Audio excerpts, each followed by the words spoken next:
Hey guys, welcome back to the Modeling Edge. It's Nick, and today I'm just doing a short video on how to create a homemade wet palette. Now, this is a tool that I don't actually use that often in painting. That's mostly because I do big vehicle painting or gunpla or things that involve airbrushing more than just normal hand brushing.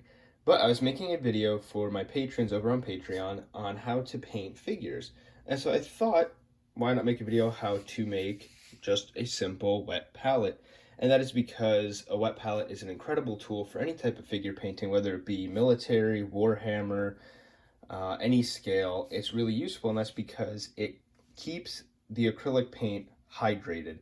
And all that means is that when the paint's hydrated, not only will it dry out slower, so you can use it more often, but it's really essential for figure painting because you can create a bunch of different shades over an entire palette of colors. So you put your base color on one end of the spectrum, you put your whites or your dark shades, brown, in this case, because I'm using flesh colors, and you spread them out and create an entire spectrum of paint, so that way you can use to do all the highlights and shading on a figure and keep that color consistent the entire time without having to remix any colors or start from scratch every time your acrylic paint dries up.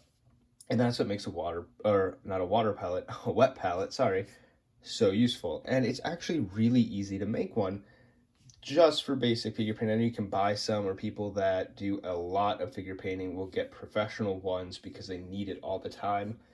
I personally don't, so I'm just going to make this really easy tutorial on how to do it. All you need is an airtight container. I got a Tupperware.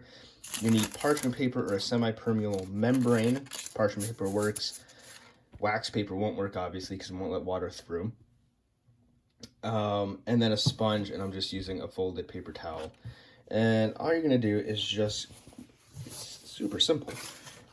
Just fold up your sponge, or in this case, the paper towel, into the Tupperware like that, and then you're going to put your parchment paper over it. Now, how does the palette work past this point? You're going to put whatever water you like in it. Now, I'm just going to use normal tap water here. And you'll see that the water runs right off the palette, or runs right off the parchment paper, but stays in the paper towel. And that's kind of the idea. So let's get all that water over to the paper towels.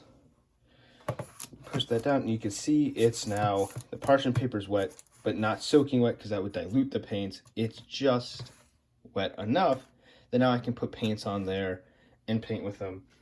And the reason it's got to be airtight is because once you do this, this will actually keep the paints wet, because if you keep it open air, it's going to dry out no matter how much water's inside of that palette. And there you go.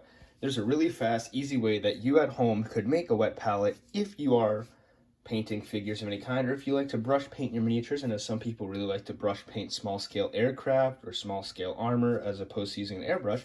So here's a way to create a wet palette so that you never have to remix your custom colors every single time you use them. So please give this a thumbs up if you enjoyed the content, or subscribe to the channel. It goes a long way to supporting me.